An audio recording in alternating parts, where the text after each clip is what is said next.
नमस्कार मित्रांनो, स्वागत आहे आपल्या यूट्यूब चॅनलवर। आपल्या चॅनलवर नवीन असेल तर चॅनलला सबस्क्राईब करायला विसरू नका, जेणेकरून नवीन माहिती तुमच्यापर्यंत लवकरात लवकर पोहोचेल।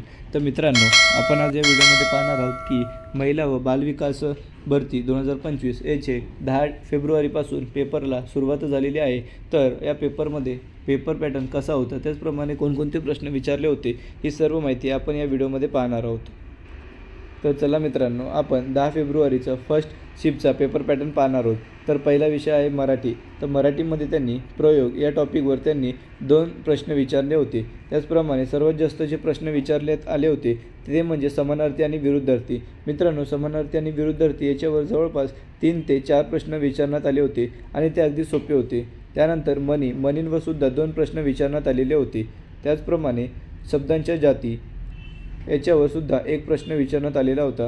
वाक्यांचे प्रकार ओळखा याच्यावर सुद्धा एक प्रश्न होता आणि काळ, वर्तमान काळ, भूतकाळ, भविष्यकाळ याच्यातच 2 प्रश्न विचारण्यात आले होते। मित्रांनो, मराठीचा हा विषय सर्वांनाच सोपा गेलेला आहे। त्याचप्रमाणे आता पुढील विषय पाहूया की इंग्लिशमध्ये पॅराजंबलवर 2 प्रश्न विचारण्यात आलेले होते। त्याचप्रमाणे मित्रांनो, पॅसेजवर जवळपास 3 ते 4 प्रश्न विचारण्यात आले होते आणि मित्रांनो, मराठीमध्ये सुद्धा पॅसेज हा विचारण्यात आलेला होता। आणि त्याचबरोबर सिनोनिम आणि अँटोनिम म्हणजे समानार्थी विरुद्धार्थी याच्यावर जवळपास 2 ते 3 प्रश्न विचारण्यात आलेले होते। त्यानंतर मित्रांनो, इंग्लिशमध्ये काय विचारलं होतं तर वर्ब, प्रोवर्ब, ॲडवर्ब याच्यावर सुद्धा 2 प्रश्न होते। त्याचप्रमाणे वन वर्ड सबस्टिट्यूशन म्हणजे त्या शब्दाच्या जागी दुसरा कोणता शब्द आपण वापरू शकतो, यूज करू शकतो, तो वन वर्ड सबस्टिट्यूशन याच्यावर सुद्धा 2 प्रश्न होते। त्याचप्रमाणे सर्वात जास्त प्रश्न हे एरर फाइंडिंग याच्यावर होते आणि त्याच्यावर जवळपास 2 ते 3 प्रश्न विचारण्यात आले होते। त्याचप्रमाणे टेन्ससुद्धा विचारण्यात आलेले होतं। तर मित्रांनो, आता आपण पुढील पाहूया की सामान्य ज्ञानमध्ये काय विचारण्यात आलं होतं। तर मित्रांनो, सामान्य ज्ञानमध्ये सर्वात जास्त प्रश्न हे चालू घडामोडी म्हणजेच करंट अफेअर 2024चे विचारण्यात आले होते। मित्रांनो, आपली एक्झाम फेब्रुवारी महिन्यात कंडक्ट करण्यात येते। त्यामुळे मित्रांनो, करंट अफेअरमध्ये मागील 3 ते 4 महिन्याचे तुम्हाला करंट अफेअर पूर्ण वाचून जायचे आहेत। त्याच्यामध्ये मित्रांनो, तुम्हाला जवळपास क्रीडा, निधनवार्ता, योजना यांच्यावरच जास्तीत जास्त प्रश्न विचारण्यात येतात। त्यामुळे मित्रांनो, तुम्हाला निधन, योजना, क्रीडा, पारितोषिक त्याचप्रमाणे विविध करंट अफेअर जे महत्त्वाचे करंट अफेअर घडले 3 ते 4 महिन्यात ते तुम्हाला नीट बघायचे आहेत। त्यानंतर मित्रांनो, इतिहासमध्ये मित्रांनो आधुनिक इतिहासावर जास्ती प्रश्न विचारण्यात होते। त्याचप्रमाणे शेतकरी चळवळ याविषयी आधुनिक इतिहासामध्ये प्रश्न विचारण्यात आले होता। त्याचप्रमाणे मित्रांनो, समाजसुधारकांवर सुद्धा 2 ते 3 प्रश्न विचारण्यात आले होते।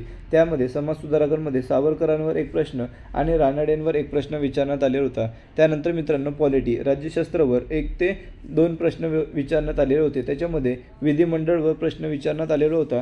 त्याचप्रमाणे उपराष्ट्रपती यांच्यावर सुद्धा एक प्रश्न होता। आणि मित्रांनो, कलम कोणते करायचे तर 1 ते 32 पर्यंत कलम तुम्हाला पूर्ण माहितीच असले पाहिजे, त्याच्यावरच मित्रांनो सर्वात जास्त प्रश्न विचारण्यात आलेले असतात। स्कूलमध्ये मित्रांनो हवामानावर एक प्रश्न विचारण्यात आलेला होता।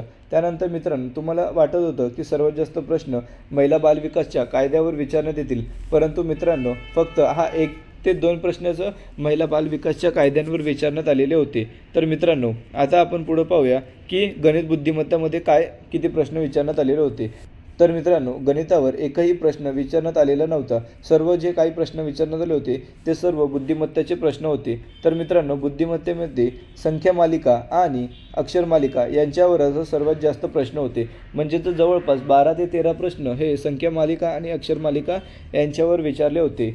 त्याचप्रमाणे गाळलेल्या जागा भरा आणि जे बेसिक मॅथ्स आणि रिजनिंगचे क्वेश्चन आहेत ते सर्व विचारण्यात आले होते। मित्रांनी खूप विद्यार्थी मित्रांनी मला सांगितलं की आम्हाला 25 पैकी 22 ते 23 प्रश्न बरोबर येतील असं त्यांनी आम्हाला सांगितलं आहे।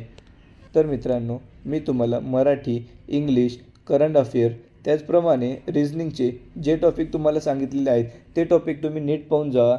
त्याच्यावर आता पुढीलही दिवशी तेच प्रश्न येण्याची शक्यता असते। मित्रांनो, फक्त थोडाफार बदल करून त्याच टॉपिकनुसार ते प्रश्न सेट केलेले असतात।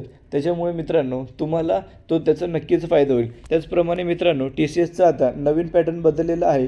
तर आता TCSमध्ये आधी कसं 25 प्रश्न कोणतेही सोडवा, तुम्हाला 120 मिनिटात 100 प्रश्न सोडवायचे होते, परंतु मित्रांनो आता तसं नाही आहे। आता असे 4 पार्ट त्यांनी केलेले आहेत आणि त्या चारही पार्टमध्ये 25 प्रश्न विचारण्यात येतात. 25 चूक 100 असे टोटल 100 प्रश्न विचारण्यात येतात. परंतु त्या ए पार्टमध्ये मराठी, इंग्रजी, मॅथ्स आणि रिजनिंग असे 7 ते 8 प्रश्न असतात. असेच मित्रांनो टोटल 100 प्रश्न वेगवेगळ्या याच्यात ABCDमध्ये विचारलेले असतात. त्याच्यामुळे मित्रांनो तुम्हाला एका विषयावर नीट फोकस न करता तुम्हाला सर्वच विषयांचे पहिल्या 25 मिनिटामध्ये तुम्हाला सर्वच विषयांचे 7 ते 8 प्रश्न विचारण्यात येतात. त्या व्हिडिओ आवडल्यास व्हिडिओला लाईक, शेअर आणि सबस्क्राईब करायला विसरू नका. धन्यवाद.